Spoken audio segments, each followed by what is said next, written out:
Bien.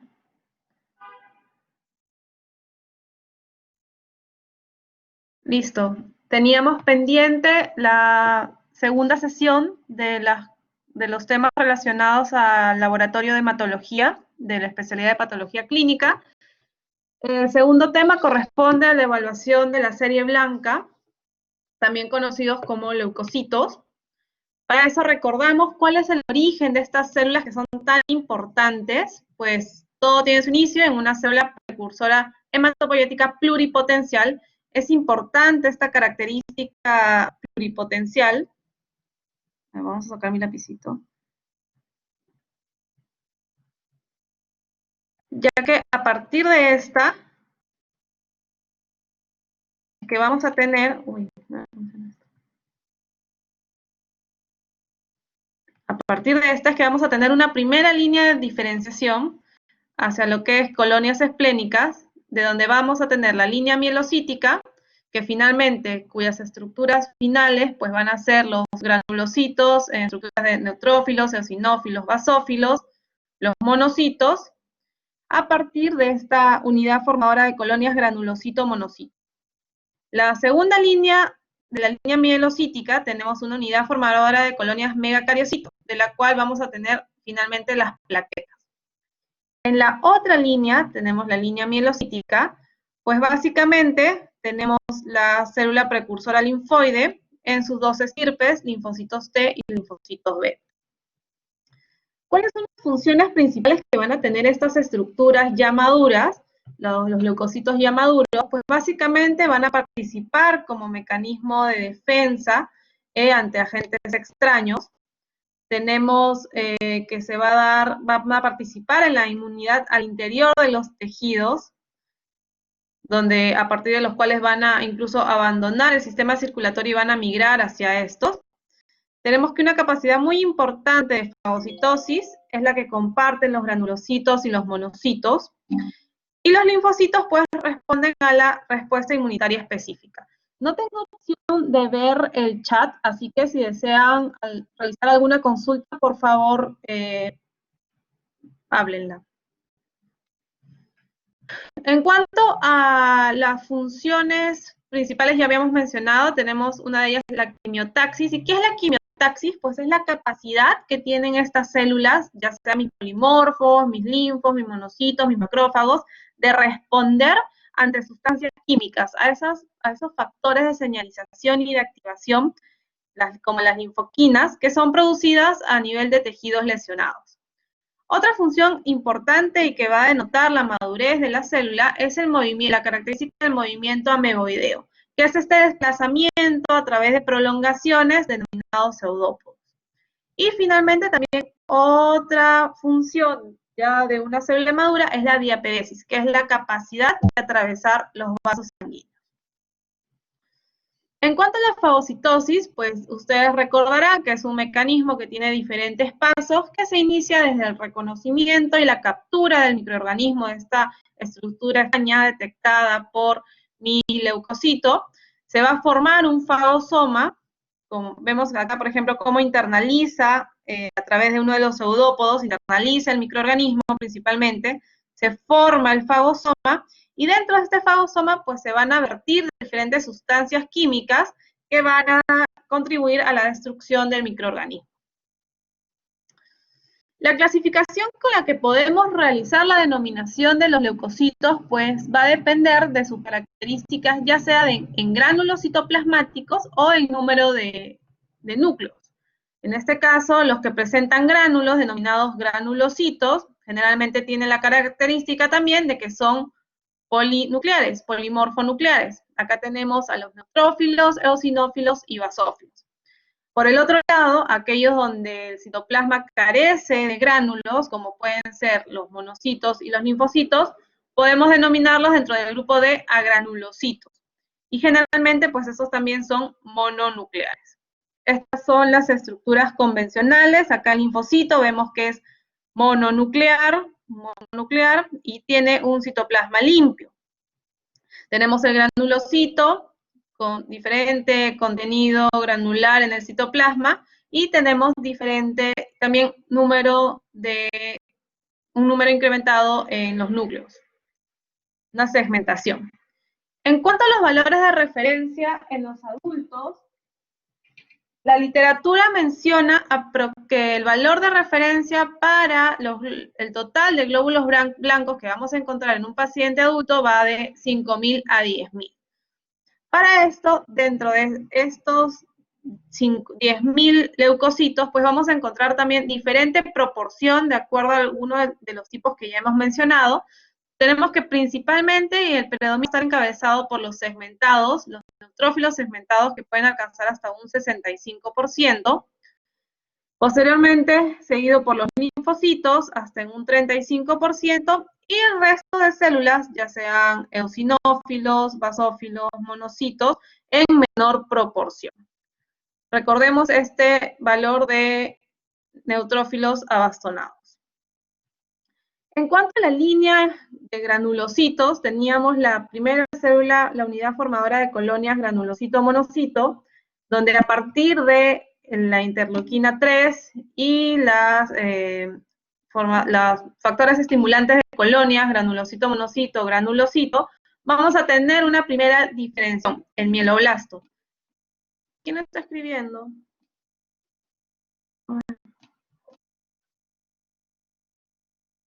Lo que están poniendo presente. Ah, ya, bueno.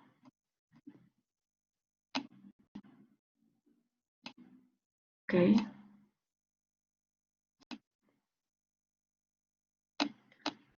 ¿En qué me quedé? Ya, estábamos acá.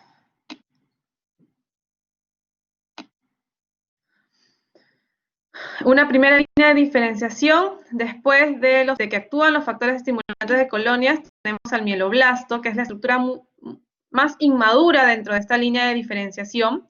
A partir de ese momento, estas estructuras se van a encontrar a nivel de médula ósea. Tenemos una siguiente línea de diferenciación, el promielocito, luego el mielocito. Vemos cómo van viendo cambios a nivel de la estructura del núcleo. El metamielocito, que es una forma característica donde el núcleo parece un riñoncito y es bastante fácil de distinguir en las láminas de médula ósea. Y posteriormente tenemos un abastonado.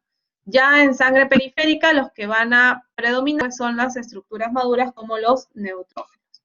Recordamos también que los granulocitos, pues no solamente los vamos a encontrar entonces en sangre periférica, podemos encontrar pues alguna presencia en médula ósea, en endotelio y en los tejidos. Son ubicaciones de reserva de activarse algún proceso infeccioso, inflamatorio, donde vamos a necesitar de los granulocitos, estos se liberan rápidamente. Luego tenemos los neutrófilos, que básicamente tienen la característica de contener gránulos que van a permitir tener esta acción de fagocitosis.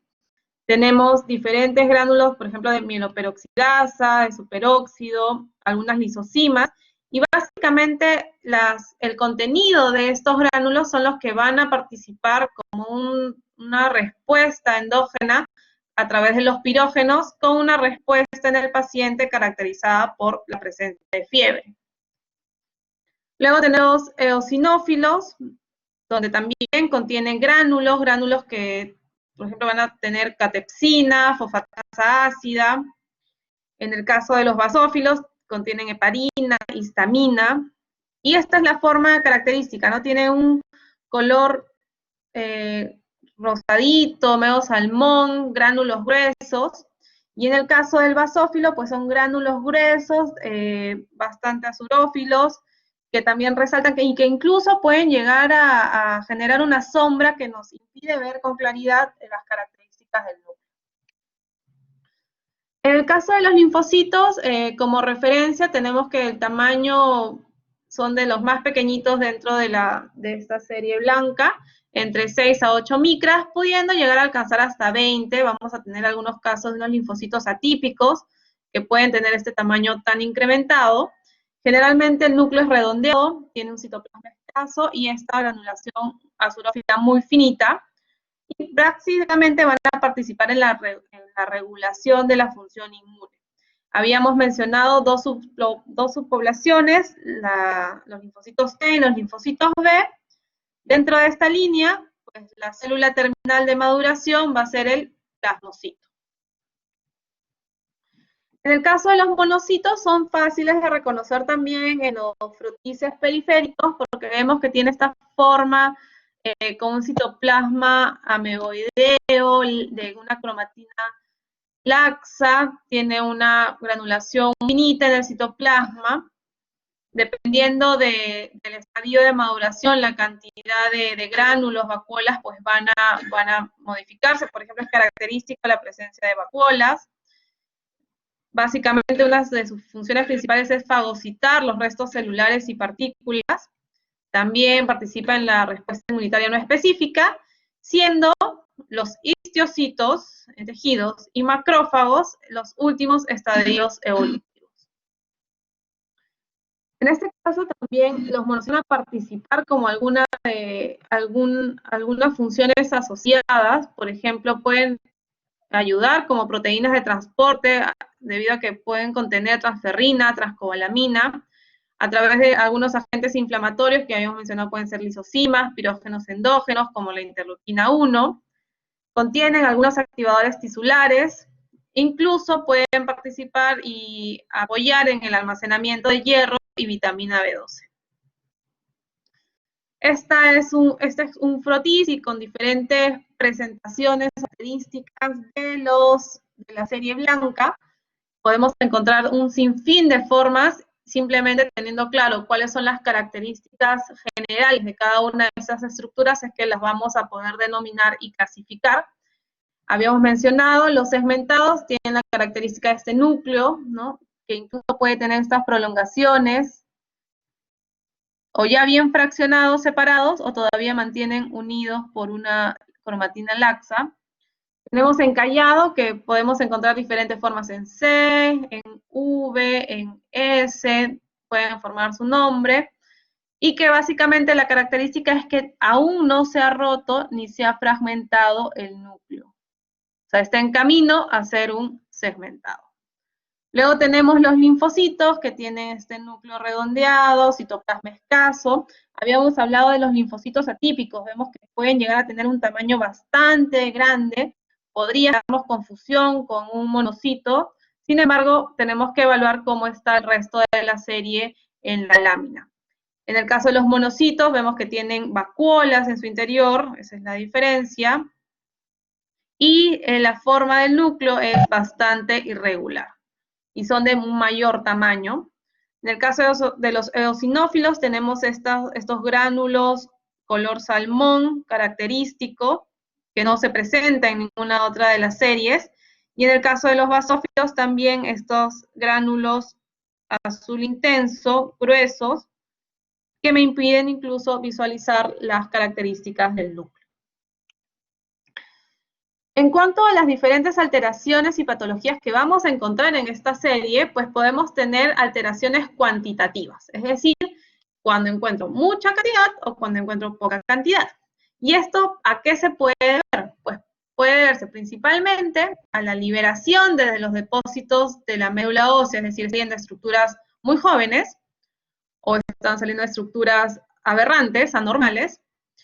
Se puede ver también a los cambios en la proporción de los depósitos periféricos y circulantes. Habíamos mencionado que hay un buen grupo de granulocitos que van a estar en tejidos, en endotelio, puede haberse activado estos depósitos, o también causados por una enfermedad en particular. Por ejemplo, a simple vista, si esta es una lámina, podemos ver que acá solo encontramos dos estructuras de serie blanca, un linfocito aparentemente y un segmentado. Pero ¿qué es lo que sucede en este frotis de acá? Encontramos a simple vista que hay más de 1, 2, 3, 4, 5, 6, 7, 8, 9, 10, hasta 10. ¿Y de qué tipo? Son polimorfonucleares, ¿verdad? Tenemos que tienen el núcleo segmentado, tienen citoplasma con gránulos, son polimorfos. Entonces, ¿cuándo hablamos de una leucopenia o una leucocitopenia? Cuando encontramos un recuento, si habíamos mencionado que lo normal va entre 5.000 y 10.000, si encontramos valores por debajo de 2.500, glóbulos blancos por milímetro cúbico, que es la unidad que utilizamos en el hemograma, pues hablamos de una leucopenia. ¿En qué situaciones clínicas podríamos encontrar una leucopenia? Por ejemplo, pueden ser situaciones transitorias como un cuadro viral, una influenza, un cuadro de sarampión, fiebre tifoidea, cuadros de septicemia o una fiebre por brucelosis. En el caso de leucocitosis, nos vamos al otro extremo, estamos hablando de valores por encima de 11.500. Que ya sabemos, pues, diferentes causas que pueden ocasionar este incremento del rendimiento de leucocitos. Sin embargo, existen incrementos tan patológicos como los que la literatura menciona, el término de reacción leucemoide, donde podemos encontrar rangos que van entre 20.000 a 100.000 leucocitos por milímetro cúbico. Clásicamente por encima de 5.000 y generalmente pues van acompañados de la presencia de alguna célula inmadura, ya sea de un mielocito o de un metamielocito. O puede ser ya a partir de un cuadro oncohematológico o puede ser también reactiva a infecciones graves. Y acordamos, este término es una reacción leucemoide. En el caso de agranulocitosis, quiere decir que no hay presencia de ninguna célula, de ningún sesgado en cualquiera de sus presentaciones, ya sea un neutrófilo, sinófilo o basófilo. Hablamos de neutrofilia, recuerden que siempre para hablar de neutrofilia, pues cuando hablemos de las alteraciones en número, siempre nos vamos a referir a los recuentos absolutos. No vamos a hablar en base a los datos porcentuales, porque estos son de referencia. Por ejemplo, si calculamos el 80% de 10.000, pues deberíamos tener más de 8.000 células, ¿no? Para el caso de neutrofilia, pues vamos a necesitar más de 8.500 células por milímetro cúbico de neutrófilos. Para el caso de neutropenia, que en algunas patologías esta clasificación sí es de importancia, tenemos valores por debajo de 1.500 células, hablamos de 1.500 neutrófilos, hablamos de neutropenia, entre 1.000 a 1.500, una neutropenia leve, entre 500 a 1.000, moderada, y por debajo de 500, con implicaciones clínicas relevantes en el manejo de nuestro paciente, una neutropenia severa. Causas que pueden originar una neutrofilia, estamos hablando del aumento, ya sean infecciones bacterianas, estados inflamatorios, cuadros de intoxicación, incluso se ve que en estados de una diabetes mellitus complicada, con estadios de uremia, puede cursar con neutrofilia, en casos de hemorragias agudas, hemólisis graves, en los casos de quemadura, en un infarto podemos tener una ligera leucocitosis. En el caso de algunos medicamentos podrían estimular esta liberación incrementada de leucocitos. Y en algunas otras situaciones como el estrés, el trabajo de parto, no se sorprendan cuando traten a sus gestantes, pueden encontrar leucocitos incrementados. Incluso vemos que acá en el ejercicio que podría tener alguna relevancia en el caso de los deportistas. En el caso de la neutropenia, por el contrario, vemos acá la otra cara de la moneda. Podemos encontrarlo asociado a infecciones agudas virales. En el caso de pacientes en hemodiálisis, hay algunos medicamentos que se pueden asociar. Acá muy importante los agentes microbianos, y es justamente una complicación frecuente que se asocia a neutropenia. Luego tenemos secundario a causas autoinmunes y a cuadros aplásicos. En el caso de eosinofilia, ya clásicamente, ya sabemos, la eosinofilia pues se va a deber a asociación a enfermedades alérgicas, autoinmunes o parasitosis. Podemos tener también asociado a algunos medicamentos como puede ser la adrenalina, el ácido nalidíxico, la ampicilina, y característicamente, que esto va de la mano pues con estas reacciones alérgicas, podemos tener en dermatitis, en enfermedades autoinmunes como una psoriasis, y también en unos cuadros oncohematológicos como es el linfoma de Hodgkin. En el caso de eosinopenia, poco frecuente, en alteraciones metabólicas endocrinas se han reportado. Basofilia, generalmente asociado a alergias, tenemos la urticaria, la colitis, y en algunas formas de anemia ferropénica. En cuanto a la monocitosis, acá recordamos que son infecciones crónicas, como la tuberculosis, riquecias, paludismo, algunas de ellas que podrían destacar, generalmente autoinmunitarias, y la enfermedad inflamatoria intestinal. En el caso de la linfocitosis, del mismo modo, procesos infecciosos crónicos, hablamos nuevamente de la tuberculosis. Habíamos mencionado los linfocitos reactivos, estos linfocitos que pueden tener mayor tamaño. ¿En qué situaciones los vamos a encontrar? Generalmente por afecciones virales, donde participa citomegalovirus, virus de Epstein-Barr, que nos va a causar mononucleosis, generalmente en pacientes pediátricos, toxoplasma, reactivo a vacunación y también en una hepatitis viral.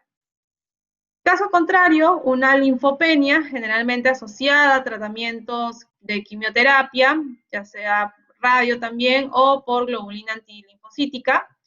El uso prolongado de corticoides también me va a condicionar una linfopenia, y esto es por destrucción celular. En el caso pues de una infección crónica conocida como el HIV, pues también vamos a cursar con linfopenia. En cuanto a la alteración del número, también es importante ver que si bien podemos encontrar número incrementado de células maduras, podríamos también tener incrementado el número de células inmaduras, las cuales vamos a denominar blastos. Y esto es característico pues, en leucemias agudas o en linfomas leucemizados. Vemos que acá la forma es llamativa a simple vista, con estructuras internas, nucleolos, que me van a dar la clasificación y la posibilidad de identificarlos. Tenemos un núcleo muy generoso, grande, un citoplasma muy escaso, y vamos a ver que presentan diferentes degeneraciones en forma, número, en características que hacen que su identificación sea bastante evidente. Tenemos alteraciones cualitativas, podemos tener alteraciones en núcleo o en el citoplasma. Por ejemplo, en este caso de acá tenemos una hipergranulación. En este caso de acá tenemos una hipervacuolización. Y en este caso tenemos una forma un poco extraña de este núcleo con una forma cerebroide. A ver, podemos tener núcleos mellados, cerebriformes, dos lóbulos. En el citoplasma podemos tener también diferentes inclusiones, incluso. A ver, en cuanto a alteraciones nucleares, habíamos mencionado esta, que es la anomalía de Pelger-Webb. Es básicamente característica por un núcleo bilobulado, es característico. Generalmente afecta a la línea granulocito y lo vamos a encontrar como consecuencia en quemaduras, en fármacos y asociado pues a algunas patologías, síndromes mielodisplásicos o leucemias. Tenemos este anillo en núcleo que es bastante característico de síndromes mielodisplásicos.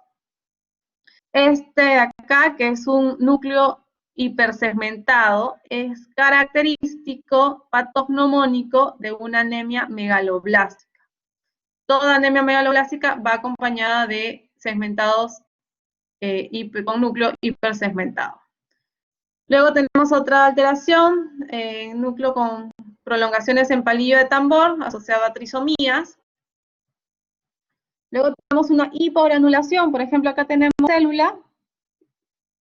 Si es un segmentado, un neutrófilo, deberíamos esperar un contenido de gránulos, sin embargo, hay carencia de ellos.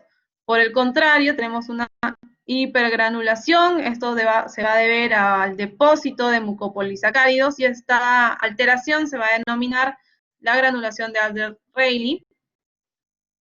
Luego tenemos una hipergranulación, pero clásica, que es cuando tenemos estos en nuestros abastonados, en neutrófilos, un patrón incrementado o refuerzo de los gránulos que característicamente vemos en el citoplasma y generalmente se va a asociar pues, a infecciones y quemaduras.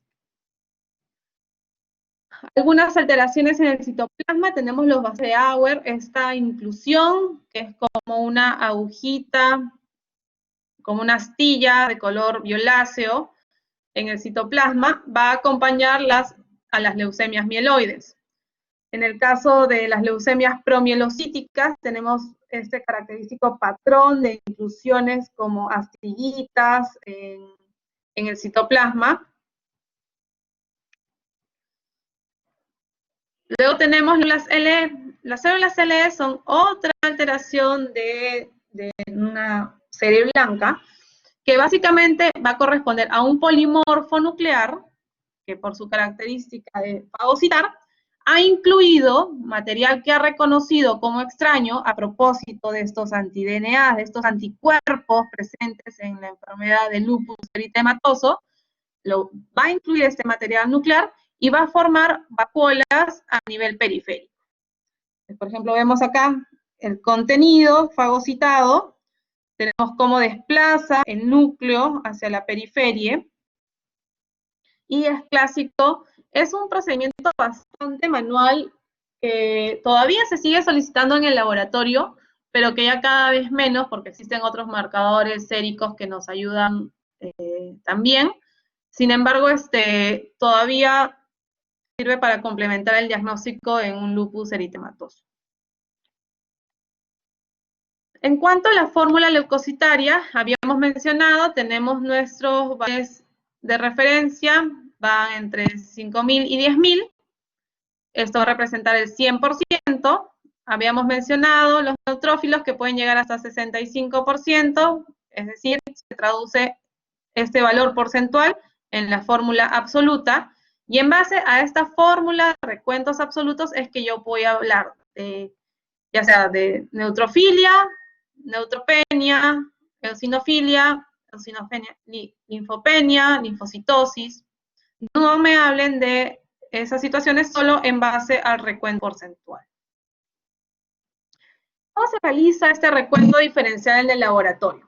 Clásicamente, a través del método manual, que es contando uno a uno hasta 200 estructuras de leucocitos. Para eso se utilizaba este teclado que le denominan pianito, donde acá tiene el dibujo de cada tipo de célula, y uno casi en automático iba apretando la tecla que correspondía de acuerdo a la estructura que iba viendo. Sin embargo, se imaginarán que es bastante lento y demorado realizar un recuento de hasta 200 estructuras. Sin embargo, las láminas patológicas en el laboratorio deben pasar siempre por esta evaluación visual, porque nada le va a ganar a nuestros ojos. Y para eso debemos tener también frotices que estén bien realizados, es decir, donde podamos ubicar una cola, el cuerpo, la cabeza, y pues vamos a poder ubicar de acuerdo a la calidad de la extensión, de acuerdo a la tinción, a la coloración que utilicemos para poder tener láminas que parezcan de libro, que nos ubiquemos en la zona de recuento y a la experiencia que tengamos en el laboratorio para realizar esta identificación, podríamos obtener un muy buen recuento diferencial con una identificación correcta de las estructuras. Sin embargo, para agilizar el trabajo en el laboratorio, existen ahora también métodos automatizados que me permiten ya no solo contar 200 leucocitos, sino que puedo llegar a contar hasta 30.000 leucocitos. Y voy a trabajar en base a un análisis citoquímico. Ya había mencionado que cada una de las estructuras de la serie blanca, aquellas que contienen gránulos, el contenido de estos gránulos, el análisis citoquímico de estos gránulos me va a permitir identificarlos. Entonces también puedo identificarlos de acuerdo al tamaño. Voy a utilizar un volumen pequeño de muestra, por ejemplo, lo que sucede en los recién nacidos, ¿no? Por ejemplo, si tengo que hacer un recién nacido de bajo peso y le tengo que hacer muchos hemogramas de control, podría estar generando por iatrogenia una anemia a consecuencia de una múltiples tomas de laboratorio para realizar los estudios. Al tener volúmenes pequeños de menos de 0.5 microlitros, me va a favorecer mucho poder tomar estos como un micrométodo para evaluar la serie blanca en pacientes de bajo peso. Y básicamente el procesamiento es bastante rápido. ¿Qué principio se utiliza en este equipamiento automatizado? Es básicamente el principio de la impedancia, donde lo que voy a hacer es agregar una solución lisante que va a ocasionar que el agua salga del citoplasma y se va a adherir la membrana al contenido al interior, ya sea al núcleo o a la complejidad interna que tenga cada célula. Y estas van a pasar por una ventanita, muy similar a lo que pasa en el recuento de eritrocitos, y vamos a generar impulsos eléctricos, y cada impulso eléctrico pues me va a poder identificar de acuerdo al tamaño y a la complejidad una curva donde voy a ubicar las diferentes estructuras. Vamos a utilizar el principio de citometría de flujo también para poder correlacionar ya sea tamaño como complejidad de la célula. Hablamos de complejidad, aquella que tiene un núcleo polisegmentado, que tiene gránulos en su interior, como pueden ser los granulocitos.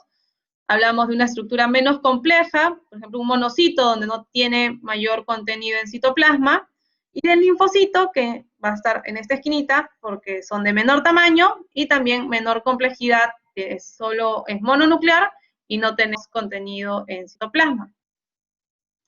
De acuerdo a eso, se van a ubicar en esta gráfica, por ejemplo, hacia el extremo superior derecho, las estructuras complejas, los neutrófilos. En la región intermedia vienen a estar los monocitos, eosinófilos, basófilos, los linfocitos en el cuadrante inferior izquierdo.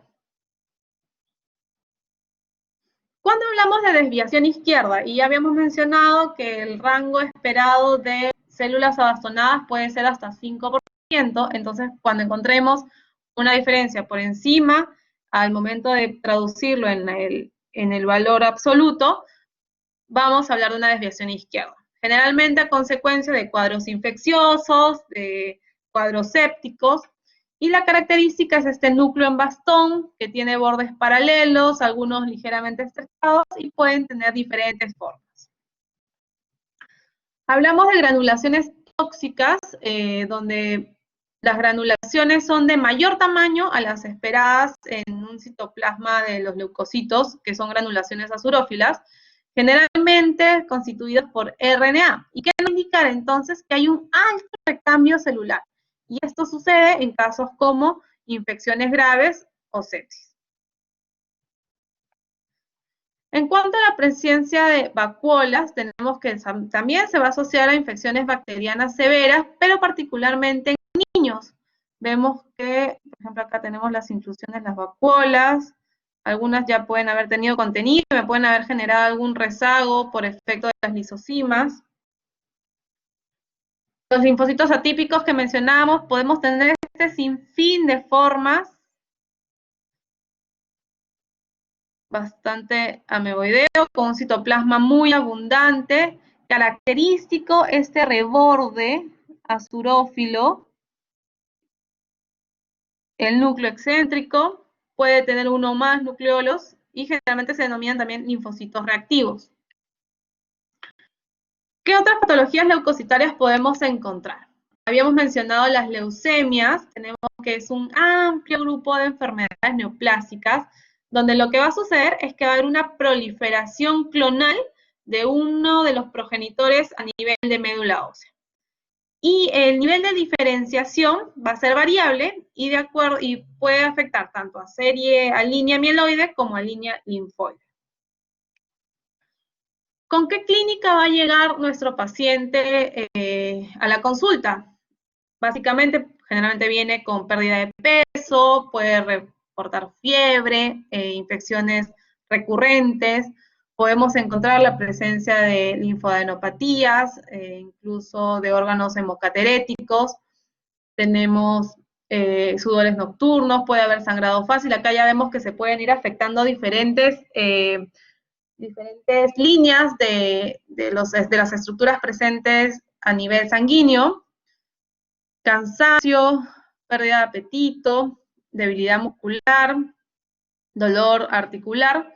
Entonces, básicamente, ¿cómo es que yo voy a abordar a un paciente que tiene síntomas tan generales, pero que ya si los voy asociando, si los voy haciendo un diagnóstico integral, los voy agrupando y digo, este paciente podría tener algo que afecte sus líneas hematopoyéticas?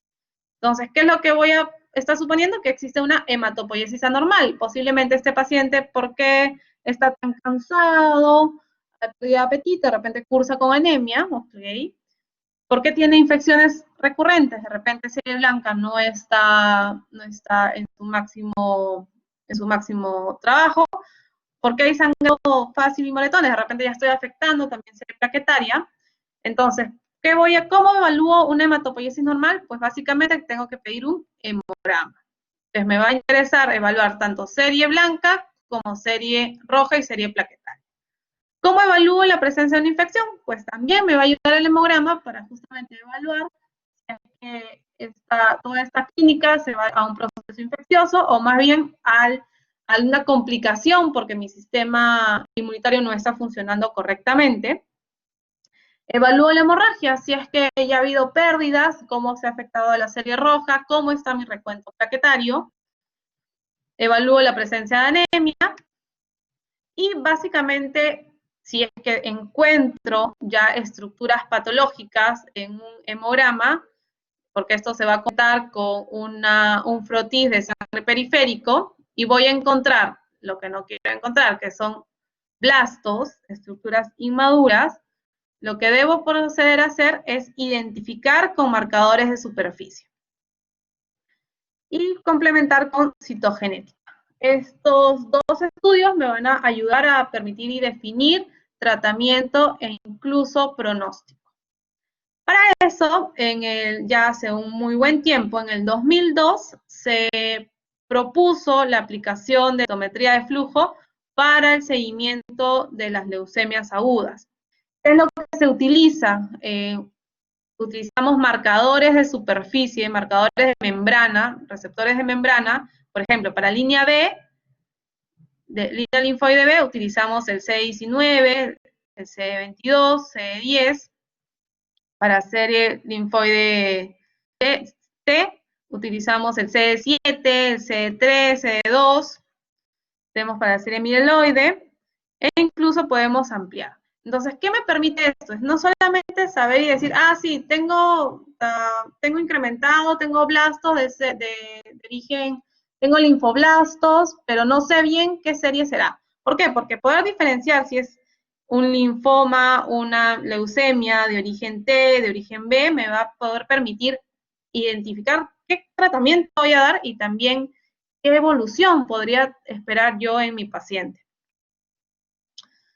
En el caso de leucemia aguda, estamos hablando de presencia de células inmaduras, hablamos de los blastos, y en las leucemias crónicas, más bien vamos a encontrar células maduras. Para eso podemos tener un incremento de linfos, de granulocitos o de células eritrocitas.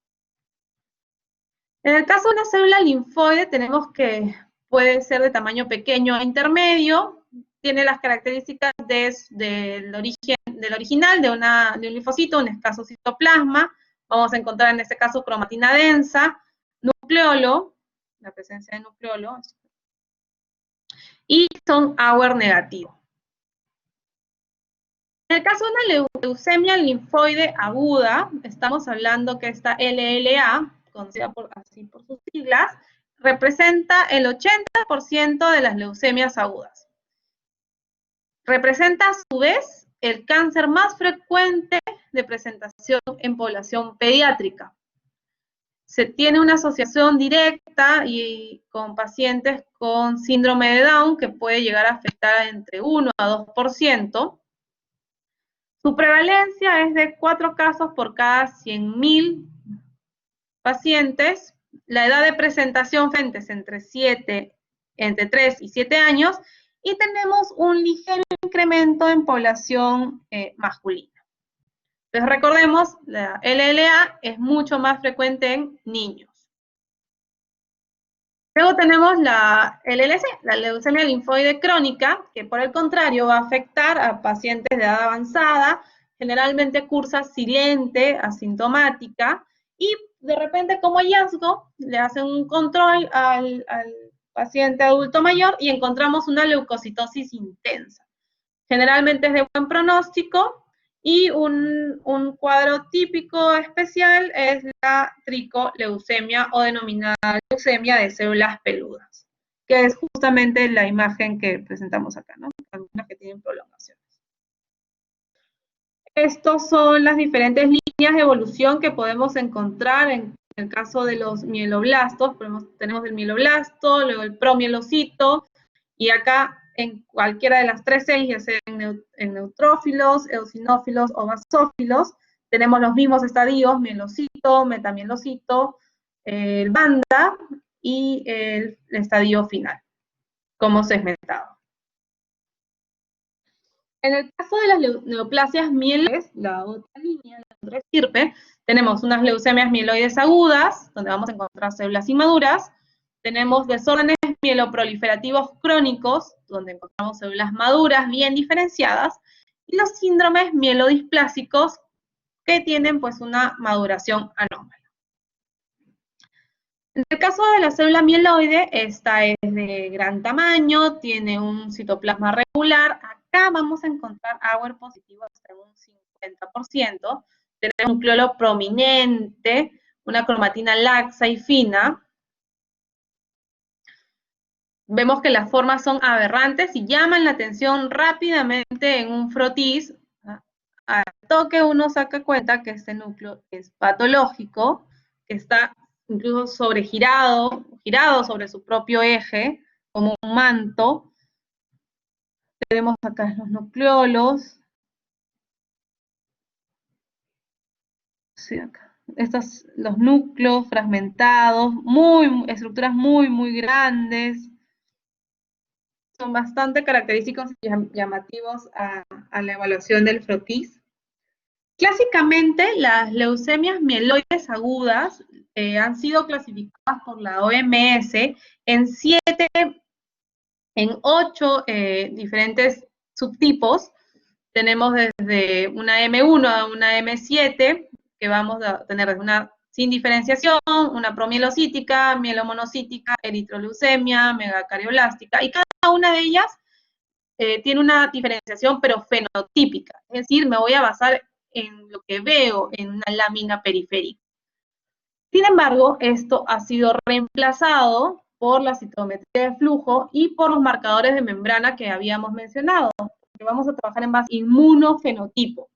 Complementamos con genética y con histoquímica. Hemos mencionado estas 8 subclases que son frecuentes en adultos. La leucemia mieloide aguda, tenemos que los recuentos pueden ser de cualquier tipo, pueden pasar en algunos casos silentes, puede tener un pronóstico reservado, vemos que la tasa de curación es bastante baja, y en esta patología vamos a encontrar un cuadro característico que es el hiato leucémico, es decir, que voy a encontrar la presencia de los blastos en sangre periférica en una proporción incrementada, con la característica de los bastones de Auer. En el caso de la leucemia mieloide crónica, que es la más común de los mieloproliferativos, vamos a tener que se incrementa la línea granulocítica, cursa el paciente con esplenomegalia severa, hay síntomas inespecíficos, pero inicialmente la evolución puede ser lenta. ¿Qué es lo que voy a encontrar en sangre periférica? Una leucocitosis por encima de 50.000. Aquí estamos hablando de reacción leucemoide. A expensa de granulocitos, vamos a encontrar basófilos, incrementados eosinófilos, y también cursan con trombocitosis. Vemos que así es como se ve un frotis o un aspirado de médula, donde las estructuras aberrantes llaman rápidamente la atención. Vemos acá, por ejemplo, estructuras de un basófilo, que aparentemente quería ser un basófilo. Tenemos neutrófilos con las alteraciones a nivel de citoplasma, del núcleo. En el caso de una mononucleosis infecciosa, tenemos que básicamente su etiología va a ser viral. El virus de Epstein-Barr es el responsable, que se va a caracterizar por la destrucción de linfocitos B y van a reaccionar de manera incrementada por los linfocitos T. Entonces, lo que yo voy a ver así con formas incrementadas, extrañas, van a ser los linfocitos T. Básicamente, pues son estos linfocitos reactivos o linfocitos atípicos, que van a estar también asociados a leucocitosis y pues podemos valorar la presencia de esta infección viral a través de anticuerpos en sangre. De los linfomas, ahora nos vamos a otro grupo grande también de patologías, tenemos que son un grupo heterogéneo de neoplasias del sistema inmune, pero que se van a originar a partir de alguno de los componentes celulares. Generalmente son tumores sólidos y van a deberse a la proliferación neoplásica, o de linfocitos B o de linfocitos T. Tenemos 5 subtipos del linfoma Hodgkin y hasta 30 subtipos del linfoma no Hodgkin, de los cuales vamos a tener diferenciación en linfocitos T, B y de células NK. Las principales diferencias entre un no Hodgkin y un Hodgkin, tenemos que el no Hodgkin tiene una tasa de curación menor, es de relativo peor pronóstico, y puede diseminarse a cualquier tipo de ganglio.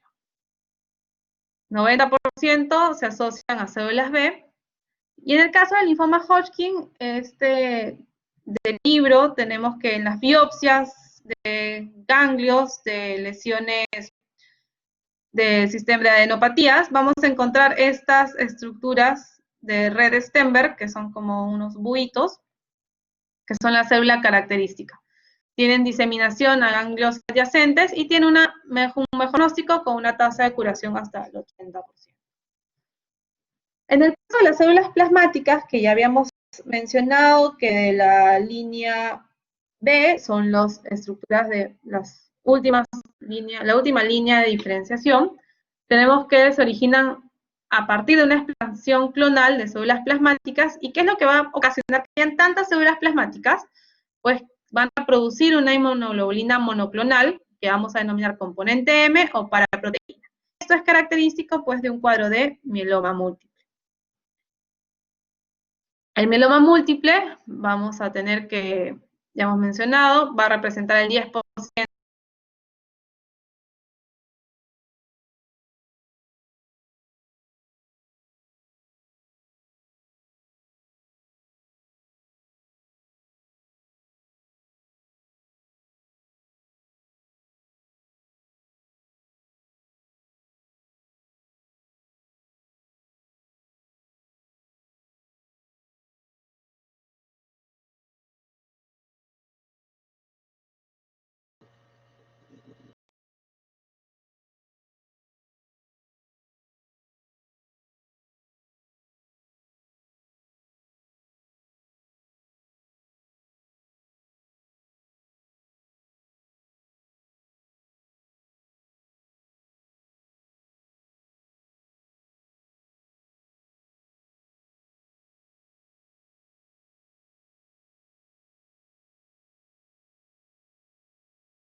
Doctora, no se logra escuchar nada.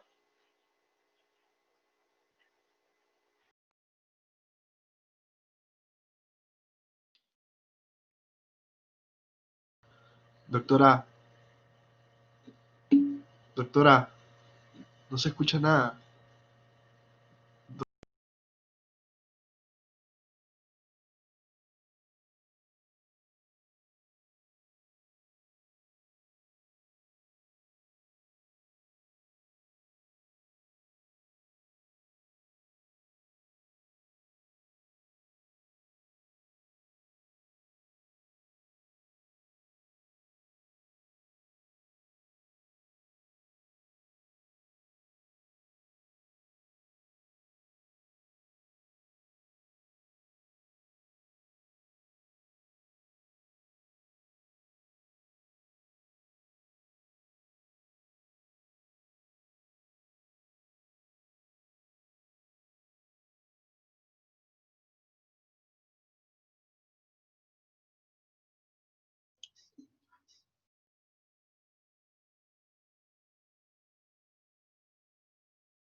Doctora.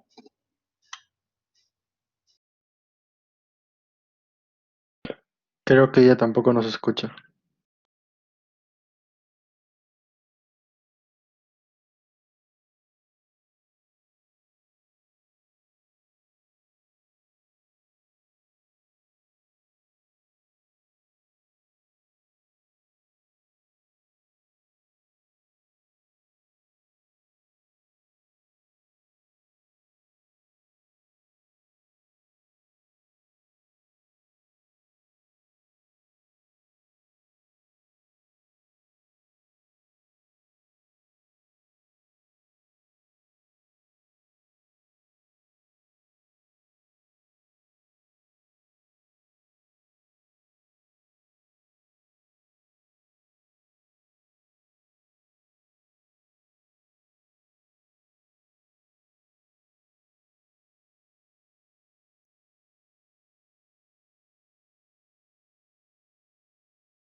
Dios no quiera que esto no pase en el examen.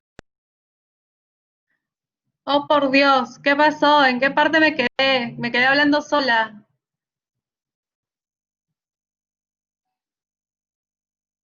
Doctora, se quedó en la parte donde hablaba del mieloma múltiple acerca de la proliferación multifocal. Y luego ahí, plum, cayó. ¿Nos caímos todos o solo caí yo? No, todos, doctora, todos. Cayó Todos, la oh, página. por Dios. No se escucha nada. Sí, doctora, todos cayeron. Todos caímos.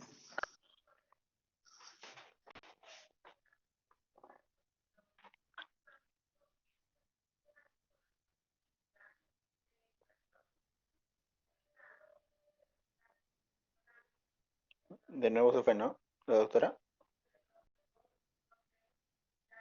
Ay, no veo. A ver.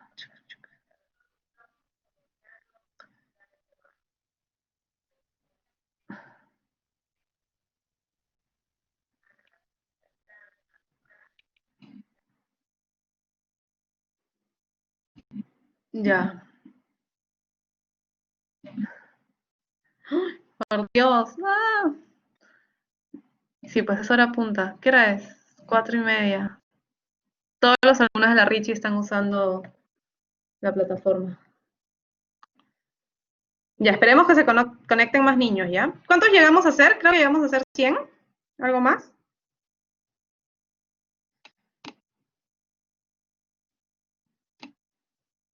Sí, ya, esperemos. Doctora, una consulta. Sí, Supongamos que estamos en el examen de patología y ocurre esto. ya. ¿Qué procedería? Lo reprogramamos. Ah, ya. Sí, o sea, vemos en cuánto tiempo tarda en levantar la sesión. Si no, se reprograma con un nuevo examen. Sí, no queda de otra.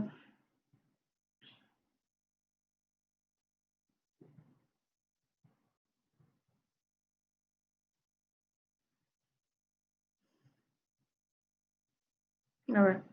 Vamos 86. ¿Cuántos seamos si no? Falta poquitos.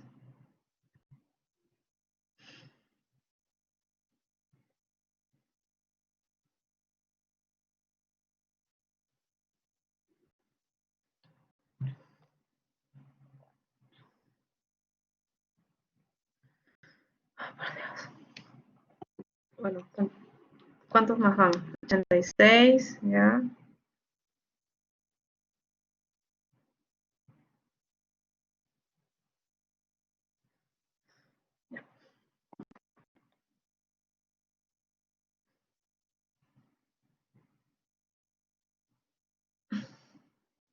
Ya, creo que 87.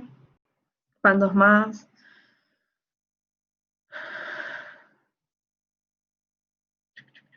¿Ya les ha pasado esto antes? ¿O primera vez que colapsa? Ah, hoy han habido varios casos. Oh, por Dios. Uy. El problema es que el lunes tenemos examen, doctora. Mm, mm. Bueno, todos tendrán que tomar sus previsiones. Ya, hablábamos de... Ok. Entonces, para el diagnóstico de mieloma, súper importante que revisemos siempre la biopsia. O sea, con la biopsia hacemos el diagnóstico. Y vamos a encontrar un recuento mayor al 5% del total de células de médula, que son células plasmáticas, con las características que ya les había mencionado. Para pronóstico, pues vamos a pedir beta-2 microglobulina, deshidrogenasa láctica, la deshidrogenasa, ¿dónde está mi punto? La deshidrogenasa principalmente asociada a los cuadros líticos, ¿no? A la actividad de la enfermedad. Y la beta-2 microglobulina me va a ayudar a evaluar pronóstico. Ya se acabó. Ya, entonces, ya falta poco. De hecho, la parte de serie blanca es súper pesada, pero la parte de serie plaquetaria es más entretenida. Bien, ¿qué hora es? 4:30. Ya, estamos bien en la hora. Ok. Hemostasia y coagulación. ¿Cómo evaluamos este sistema tan importante a través del laboratorio? Para eso recordamos algunos conceptos importantes que ustedes tienen que tener. ¿Qué es la hemostasia? Pues es el principio por el cual a nivel corporal se da una combinación de acontecimientos, ya sea donde participan células, donde participan moléculas bioquímicas, que van a generar que en armonía se mantenga la sangre líquida dentro, al interior de las venas y arterias, evitando, y también la contraparte, es evitar que haya pérdida sanguínea, porque voy a formar trombos y voy a poder restablecer el flujo sanguíneo durante el proceso de curación. O sea, es un manejo muy fino, muy delicado, que debe estar en equilibrio permanente. Cualquier balance en uno de los lados me genera una patología. ¿Qué mecanismos encuentro para mantener este equilibrio y por qué los debo evaluar? ¿Por qué? Porque si conozco estos mecanismos de la hemostasia, voy a poder prevenir, voy a poder anticipar, predecir, voy a poder diagnosticar de manera correcta en dónde se está dando el defecto y en correspondencia, voy a poder manejar correctamente la enfermedad hemostática. Entonces, para eso recordemos que la hemostasia normal va a incluir la hemostasia primaria, que es donde participa la íntima vascular y las plaquetas, y la hemostasia secundaria, donde es un poquito más complejo, donde vamos a tener que las plaquetas siguen jugando un rol muy importante. Acuérdense, las plaquetas son de hemostasia primaria y hemostasia secundaria, pero aparte se agrega el sistema plasmático de coagulación, donde vamos a tener diferentes factores. La hemostasia primaria. Entonces, ¿qué es lo que va a suceder? Pues vamos a tener una lesión vascular, va a haber lesión a nivel del músculo vascular, va a haber un espasmo inmediato, un espasmo miogénico local, que lo que va a condicionar y evitar es justamente que esta lesión que se ha creado sea de menor tamaño. Se van a liberar también aminas locales a partir de la exposición de este tejido traumatizado. Van a llegar rápidamente plaquetas que van a liberar automáticamente tromboxano A2, se va a liberar serotonina, ADP, y se van a presentar también a su vez reflejos nerviosos como impulsos sensoriales que van a condicionar dolor. Se va a dar este espasmo vascular, ya hemos mencionado que es el primer mecanismo reflejo, que va a condicionar finalmente que haya un taponamiento plaquetario y finalmente la fase de coagulación sanguínea. Las plaquetas, que son tan importantes y ya hemos visto que acuden rápidamente al llamado en una lesión, son discos diminutos de un tamañito que va de 1 a 4 micras. ¿Y de dónde provienen? Provienen su célula mamá, van a ser los megacariocitos. Hay que recordar que las plaquetas no son células, son fragmentos del megacariocito que ha sido destruido y que puede llegar a generar hasta 10.000 plaquetas de una sola estructura. Tenemos que el valor de plaquetas normal va entre 150.000 y 450.000 plaquetas por milímetro cúbico. Tiene una vida media de 8 a 12 días, sin embargo, cuando las extraemos, por ejemplo, en banco de sangre para realizar transfusiones, su vida media es mucho menor, es solamente hasta 5 días. Y por eso es un hemocomponente de recambio muy rápido y de alta demanda. Llegamos a realizar hasta un 10% de recambio diario del total de plaquetas circulantes. Tenemos que ver, la célula abuela va a ser el megacardioblasto, luego tenemos el promegacariocito, el megacariocito, y de este megacariocito, los fragmentos van a ser las plaquetas. Tenemos acá en médula ósea, vamos a tener hasta el megacariocito, se da este desprendimiento y liberación de plaquetas ya a nivel periférico. Entonces mencionábamos que no son células, son porciones de citoplasma que se separan de los megacariocitos medulares Entonces van a tener tamaño y formas variables. Recordar también que un tamaño incrementado generalmente es característico de las plaquetas jóvenes. ¿Cuándo vamos a encontrar recuentos incrementados de plaquetas? Pueden ser reactivos a ejercicios vigorosos en grandes alturas, bajas temperaturas, y valores disminuidos, por ejemplo, lo que sucede en los periodos premenstruales. Por ejemplo, acá tenemos un aparente megacariocito que tiene diferentes estructuras que están a punto de liberarse.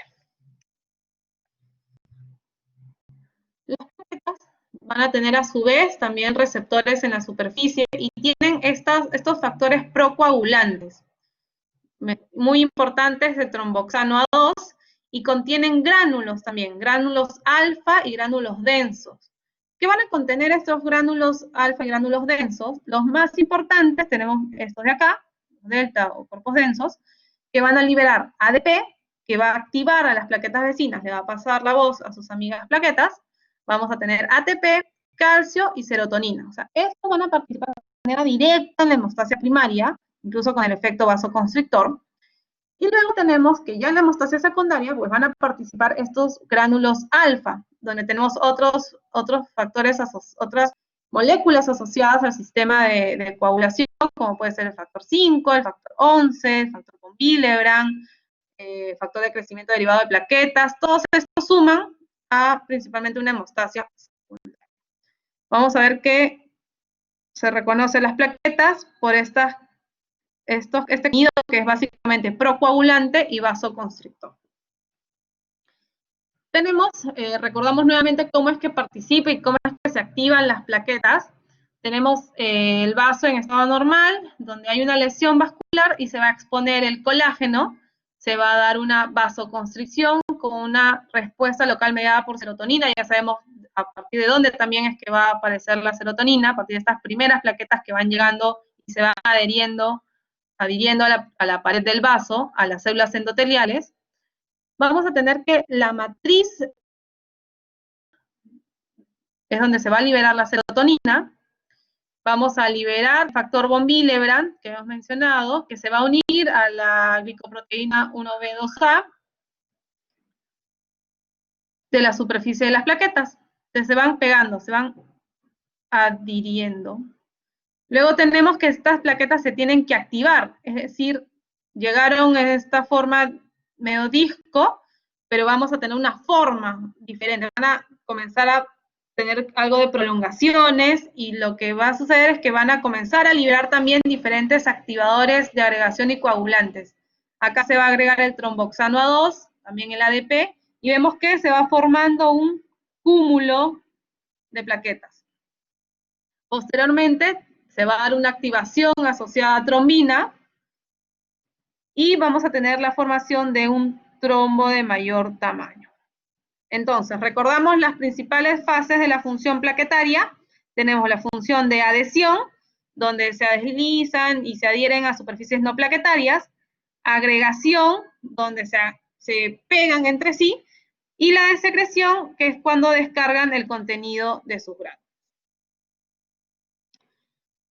De nuevo, para que nos quede bien claro, tenemos el tapón plaquetario, y que básicamente va a depender de las características de las plaquetas, tanto de su cantidad como de su calidad, porque ya hemos visto que es muy importante también que se libere el contenido de esos gránulos.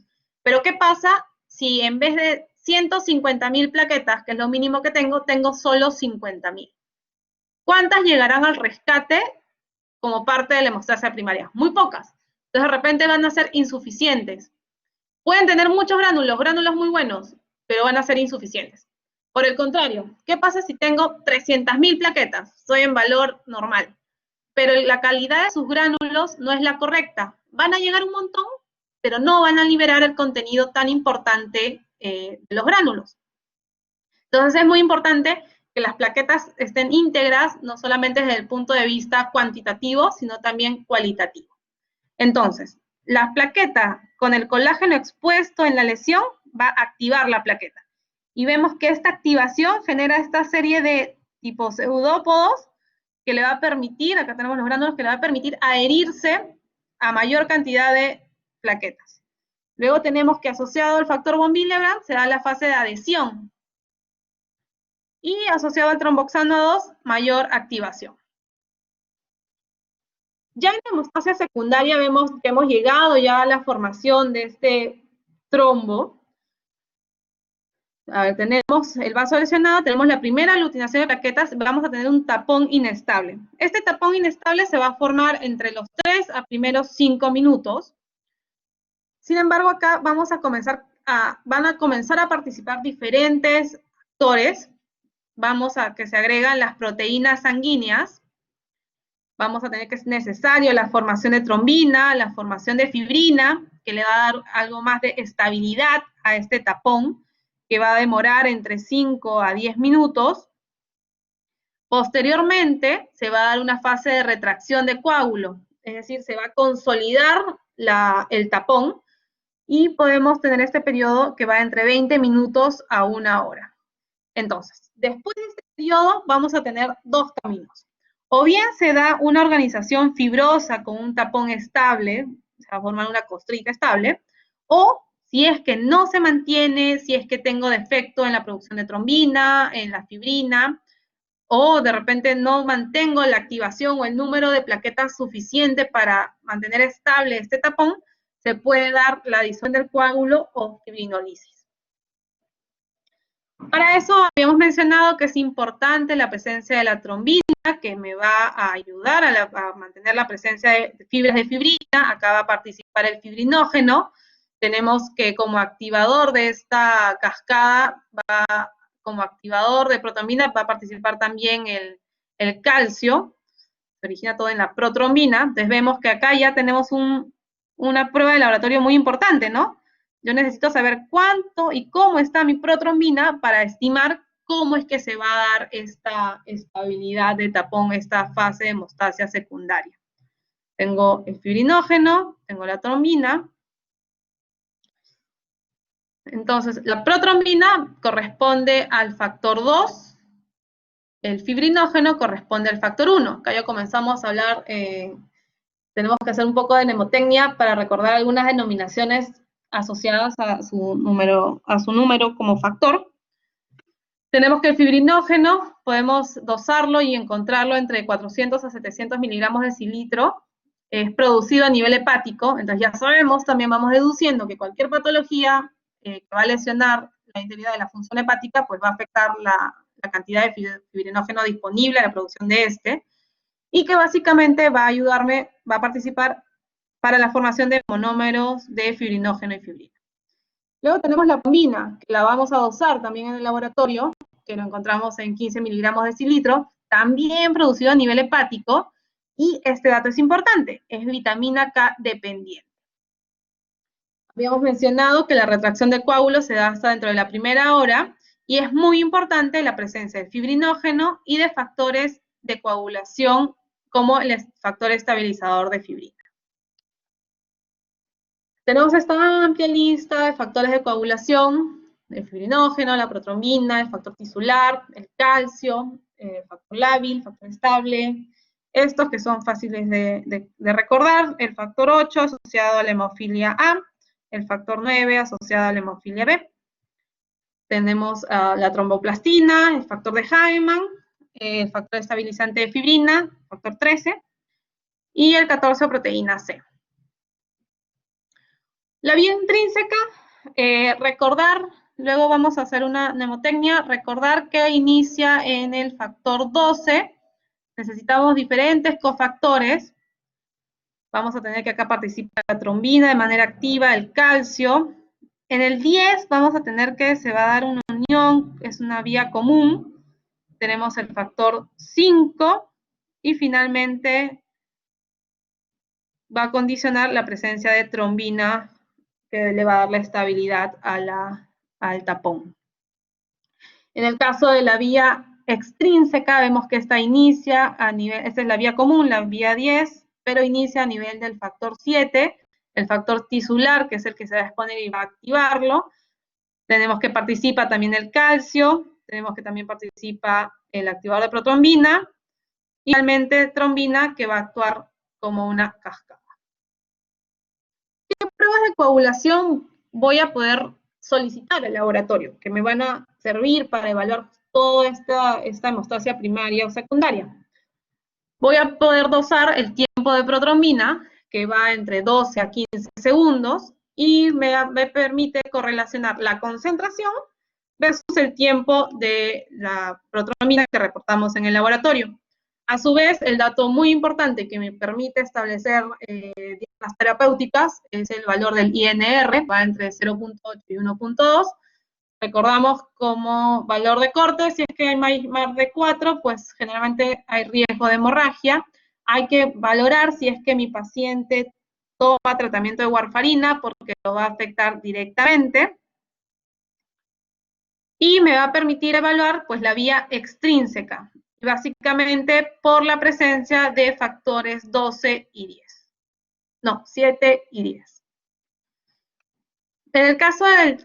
¿Y qué tubo utilizo en el laboratorio? Utilizo una muestra de sangre total, donde he usado un tubo que va a contener un anticoagulante, tiene tapita celera de identificación sencilla, que es citrato de sodio, que me permite luego tener un plasma citratado, que es sobre el cual es que yo voy a hacer el dosaje del tiempo de protrombina y también del tiempo de tromboplastina parcial activada.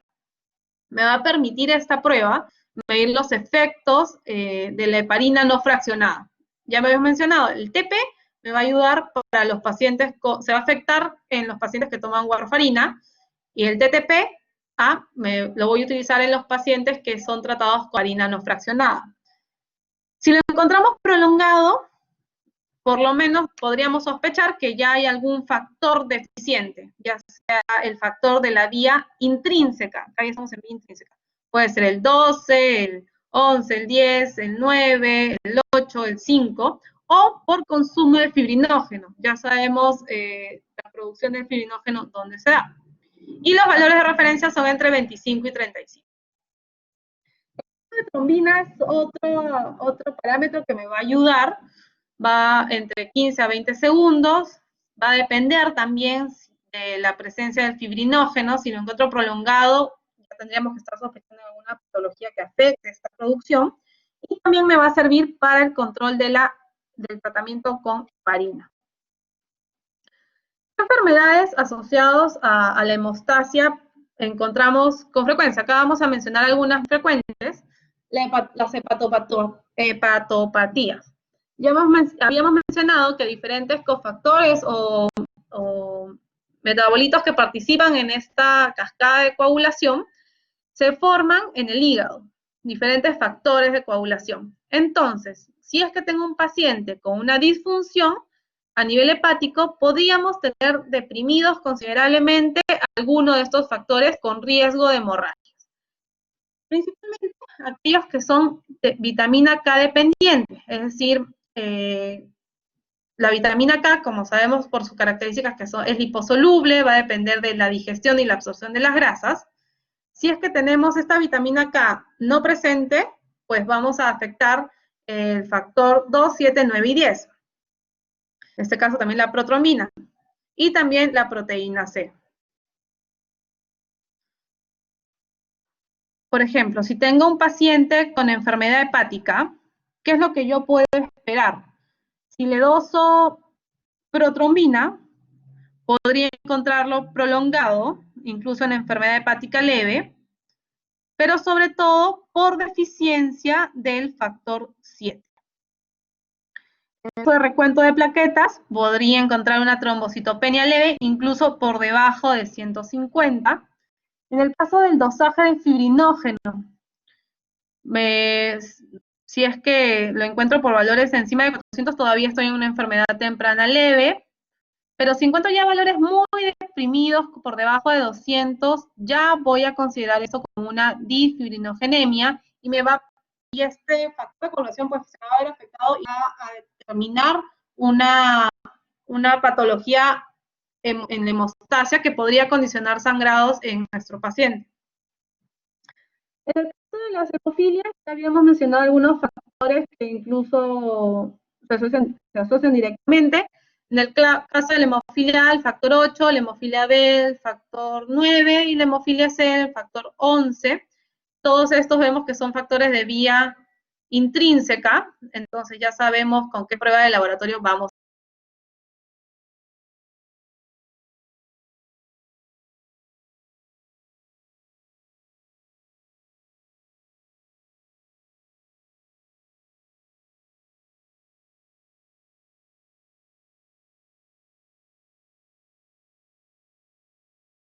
Internado como 4 pacientes con hemofilia, con cuadros muy leves, desde desangrados, por ejemplo, podían haber sangrados intraarticulares, encapsulados, lesiones musculares bien severas, o sea, es bien limitante. Sin embargo, con terapia de reemplazo con el factor, pues pueden tener una vida llevadera significativa, ¿no? Con mejoría significativa. Es muy importante hacer el estudio familiar al detectar la lesión, al detectar la enfermedad de repente en el primer hijo. Muchas veces son casos familiares, ¿no? Así que seguro van a tener oportunidad de manejar pacientitos con hemofilia. Luego tenemos la pseudotrombocitopenia. Puede deberse a diferentes situaciones, ya sea a la presencia, por ejemplo, de macroplaquetas, como estas de acá. Puede deberse a una aglutinación asociada al anticoagulante que se utiliza para la toma de muestra, como esto que sucede acá. Puede verse también un satelismo plaquetario alrededor de un neutrófilo. Vemos cómo se agrupan. Puede verse también a la presencia de tromboaglutinina filias o de repente a un defecto técnico en la obtención de la muestra. Tuve el torniquete colocado mucho tiempo, esto puede afectar también el recuento. Eso siempre es importante verificar los valores a través de un frotis periférico. ¿Cómo es que vamos a complementar la evaluación de los trastornos plaquetarios? Pues en el caso, todo comienza a partir de una historia de hemorragias. Debemos valorar un hemograma completo con el recuento plaquetario y el frotis. Si ya encontramos algo patológico, pues podríamos tener un recuento de plaquetas disminuido. Puede deberse a casos oncohematológicos como unas leucemias o con presencia de esquistocitos, por ejemplo en sangre periférica. Esto se asocia a hemorragias o hemólisis microangiopáticas, como es en la púrpura trombocitopénica trombótica, en el síndrome urémico hemolítico o en la coagulación intravascular diseminada. Tenemos asociados, por ejemplo, el Chediak Higashi, principalmente. En el caso de tener plaquetas normales, aparentemente, puede deberse a una púrpura trombocitopénica idiopática, a enfermedad de von Willebrand, a trombocitopenias asociadas a cromosoma X, ya situaciones más extrañas. Pero ¿qué pasa si toda la primera evaluación salió normal? Ok, tengo que seguir evaluando, ya no es problema de que no hay plaquetas en cantidad suficiente. Ahora tengo que evaluar si es que estoy frente a un trastorno cualitativo de la función de las plaquetas. Para eso hacemos tiempo de sangría, pruebas de función plaquetaria, de activación plaquetaria, descartamos enfermedad de von Willebrand, podemos hacer agregometrías, utilizamos diferentes productos que sabemos que están presentes en los gránulos, como es el ADP, la epinefrina, y vemos si corregimos esta curva. Podemos hacer citometría de flujo, incluso microscopía electrónica. Y debemos igual descartar que no sea por la deficiencia de algún cofactor, ya sea por deficiencia de fibrinógeno, por algún trastorno de tejido conectivo, de repente algún remedio, o algo que podría estar afectando directamente, causando deficiencias a nivel de los factores de coagulación. En el caso de las trombocitopenias, entonces, vamos a hablar que denominamos trombocitopenia cuando encontramos recuentos por debajo de 50.000 plaquetas por milímetro cúbico. Por debajo de 10.000 ya son valores bastante extremos y de alta mortalidad, ya donde el paciente debe usar desde por debajo de 50.000 con hemorragias puntiformes a nivel de pequeñas venas, capilares, pueden cursar con manchas purpúricas. ¿Y cómo evalúo la cantidad de plaquetas? La principal prueba, si es que no tengo un recuento en el hemograma, pues es evaluarlo a través de la retracción de coágulo.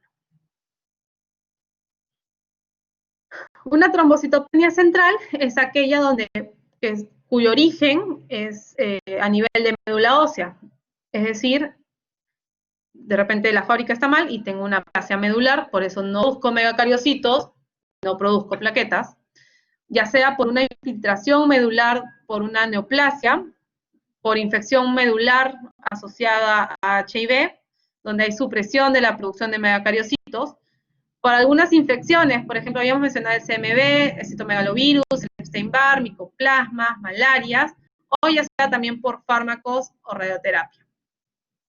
¿Qué es lo que sucede si es que esta trombocitopenia es a nivel periférico? ¿Qué es lo que puede estar pasando? Puede haber un secuestro hepático, este órgano hemocaterético está secuestrando, está por alguna causa de origen autoinmune. Van a surgir anticuerpos antiplaquetarios, principalmente dirigidos contra las glicoproteínas de superficie, que van a inactivarlas o de repente a destruirlas. Luego tenemos, pues, ya sea por destrucción mecánica, lo que sucede en algunos pacientes con prótesis valvulares, o por consumo excesivo, que es característico en una coagulación intravascular diseminada, por eso el manejo con hemocomponentes para reemplazo en estos cuadros tan graves es muy importante, y en el caso también de una púrpura trombocitopénica trombótica. En el PTI tenemos que esta trombocitopenia generalmente es adquirida en los niños, suele cursar de manera aguda y autolimitada. En los adultos es de presentación más crónica, principalmente en mujeres. Acá vamos a tener la presencia de anticuerpos antiplaquetarios, es decir, estos van a sensibilizar a las plaquetas, van a generarles como un mecanismo de reconocimiento que a nivel eléctrico va a reconocer y las va a destruir. Generalmente se caracteriza por una trombocitopenia con valores por debajo de 80.000, cursa con pruebas de coagulación normal, y lo que vamos a encontrar pues en médula ósea es pocos megacariocitos maduros. En el caso de la púrpura trombocitopénica trombótica, acá tenemos unos criterios que sí debemos fijar y tener claros. El paciente va a cursar siempre con trombocitopenia, y esta patología pues se caracteriza por cursar con una anemia hemolítica microangiopática. Esto me quiere decir que en sangre periférica lo que yo voy a encontrar son esquistocitos, fragmentos de los hematíes. Puede cursar con síntomas neurológicos y también con complicación renal. Esta trombocitopenia asociada a anemia hemolítica microangiopática, hemos descrito cuáles son sus características. Es lo que se caracteriza porque existen multímeros de factor de von Willebrand que tienen la capacidad de que las plaquetas se adhieran entre sí. Entonces vamos a tener que se van a formar trombitos, tromboyelinos en arteriolas terminales y capilares. Puede ser inducido por fármacos. Yo he visto varios inducidos por causas infecciosas y autoinmunes. Son cuadros bien complicados si es que no los manejamos de manera temprana. Y también el recambio, acá funciona muy bien el recambio plasmático terapéutico cuando trato de liberar el origen autoinmune. Sin embargo, son sesiones bastante prolongadas y con mucha frecuencia. En el caso de las trombocitosis, hablamos que existen más de 1 millón de plaquetas. Esto general, vemos por ejemplo en este frotis, algo llama la atención, parece un cielo estrellado y es la cantidad incrementada de plaquetas que voy a encontrar en un frotis convencional. Por eso siempre se tiene que confirmar con la lámina periférica. Esto puede deberse de manera reactiva, porque también es reactivo, a cuadros como de inflamación, traumatismo, cirugías. Puede verse a un cuadro ferropénico, donde hay una estimulación medular incrementada, a un cuadro de esplenectomía, es decir, ya no hay quien depure a estas plaquetas, o a consecuencia de un trastorno mieloproliferativo. En el caso de algunas trombopatías, quiere decir que tengo plaquetas normales en cantidad, pero funcionalmente anormales.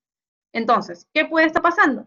Puedo tener alteraciones en la membrana. Acá tenemos un síndrome característico, que es el síndrome de Bernard-Soulier, donde voy a tener una falta de la glicoproteína 1B. Entonces, ¿qué es lo que va a fallar? La adhesión de las plaquetas. Pueden llegar muchas, pero no se van a llegar a pegar unas con otras. Luego tenemos el síndrome de Glassman o la tromboastenia de Glassman, que acá lo que va a faltar es la glicoproteína 2B o la 3A. Entonces acá ya no falla la adhesión, lo que va a fallar es la agregación. Va a llegar la plaqueta, va a mirar de lejos, va a decir, acá no es lo mío. ¿Por qué? Porque no voy a tener ninguno de estas dos glicoproteínas expuestas y hábiles para activar la agregación. Luego podemos tener problemas en el contenido intracelular, es decir, que falle la síntesis del tromboxano A2. Acá vamos a fallar en la agregación y en el espasmo vascular. Es decir, el contenido de uno de sus gránulos, ¿no? Tenemos la enfermedad de von Willebrand, donde vamos a tener anomalías estructurales en este factor que van a disminuir principalmente la adhesión plaquetaria.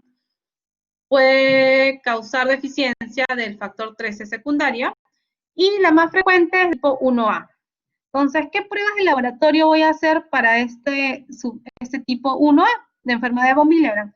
Voy a tener pues un tiempo de sangría prolongado, voy a tener un TTPA ligeramente prolongado, la actividad del factor 8 disminuido hasta en un 50%, y presencia de antígeno contra el factor de von Willebrand, porque también puede ser inmunológico, puede estar presente en menos del 50%.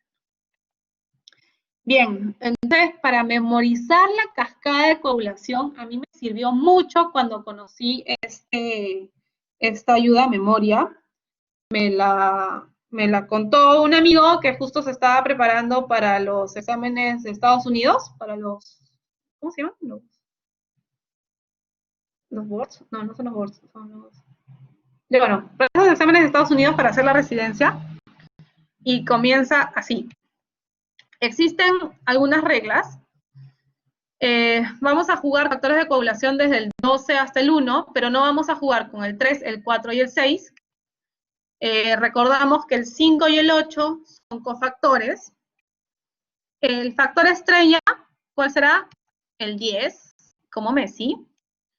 ¿Cuál es el factor de la suerte, el número de la suerte? El 7. Y ya, esas son las 4 reglas. Comenzamos con el 12, luego vamos en retroceso. Sigue el 11, el 10 es el factor estrella, así que lo voy a guardar, voy a hacer que driblee un poco y me salte un espacio. Luego tengo el factor 9, que viene a ocupar ese espacio. El 8 es un cofactor, entonces lo coloco arriba. El 7 es el de la suerte, así que lo voy a tener guardadito abajo. El 6 no juega. El 5 es cofactor, así que se va arriba. Luego tengo el 4 que no juega, el 3 que no juega, el 2 y el 1. Así, en un esquema relativamente sencillo, ya hemos armado nuestra cascada de coagulación. Entonces tenemos esta vía. Esta primera vía. Esta vía comenzaba en el factor 12, eso sí ya es ultra general, la vía intrínseca. Y en la vía, ¿y quién comenzaba con el factor 7? La vía extrínseca. Bien. En el laboratorio, tenemos diferentes pruebas de laboratorio que solicitar. Entonces, tenemos el tiempo de protrombina y el tiempo de tromboplastina parcial activada. ¿Qué nombre es más largo? Tromboplastina parcial activada. Entonces va con la vía más larga, con la vía intrínseca. La protrombina va por el contrario con la vía extrínseca. Luego tenemos que la vía extrínseca tiene una forma que podría simular una pistolita. ¿Dónde usamos la pistolita? La usamos en la guerra. Por sus siglas en inglés, me va a indicar que esta vía pues me va a ayudar para el control de los pacientes que que toman warfarina. Por el contrario, la vía intrínseca para los pacientes que toman heparina. Habíamos hablado que el factor 10 es el factor estrella, entonces todos van a querer estar alrededor de él. ¿Y qué factores son estos? El 2, 7, 9 y 10 son los factores vitamina K dependientes, ¿sí? Para que no se olviden. 2, 7, 9 y 10, todos los que están alrededor del 10. ¿Cómo es que se inicia la vía? ¿Qué factor va a desencadenar o qué componente va a desencadenar el inicio de la vía extrínseca? Pues, ¿quién usa las pistolitas en la guerra? El francotirador, que es el factor tisular. Y en el caso de la vía intrínseca, pues básicamente es por la exposición de colágeno. Entonces, no tengo tiempo porque ya subí a la sesión. Traten de repasar esta mnemotecnia que de verdad a mí me ayudó mucho y me parece súper sencilla porque es fácil de recordar y que te permite relacionar no solamente la vía que vas a ver afectada, vas a relacionar la prueba del laboratorio con la que vas a evaluar esa vía y qué factor, de acuerdo al tratamiento con heparina o warfarina, podría afectar dicha vía. Les dejo también como bibliografía, he subido este artículo que se llama Interpretación Clínica del Hemograma. Es un resumen bastante amigable para pregrado, para médicos generales, donde les van a explicar nuevamente para reforzar todos los conceptos de la importancia del hemograma para que puedan sacarle el mayor provecho en su interpretación. Y si quieren repasar mayor número de mnemotecnias, esta es la página de Baron Rocks, donde hay diferentes ayudas memorias para su vida. Muy bien. Entonces,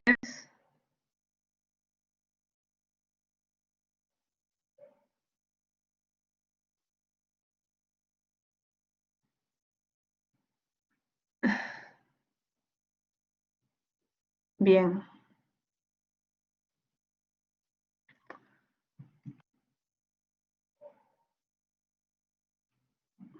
Bueno, ¿tienen alguna duda? Si desean mayor información, si desean más textos, por favor, necesito que me digan si es que ha subido la clase y el artículo.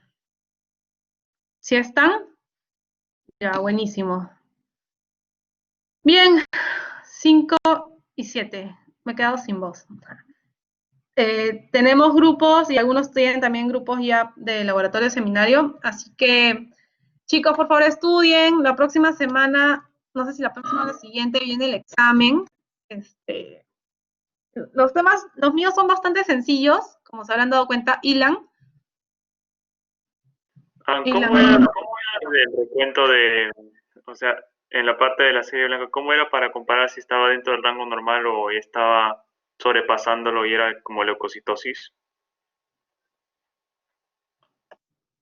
El rango normal es entre 5.000 y 10.000.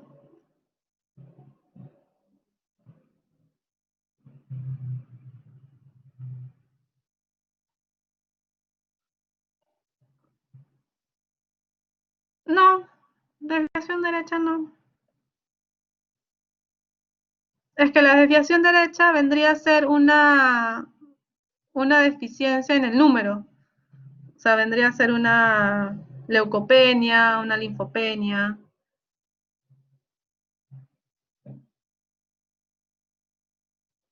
La desviación izquierda más bien me va a hablar de la presencia de células inmaduras, como bastonados.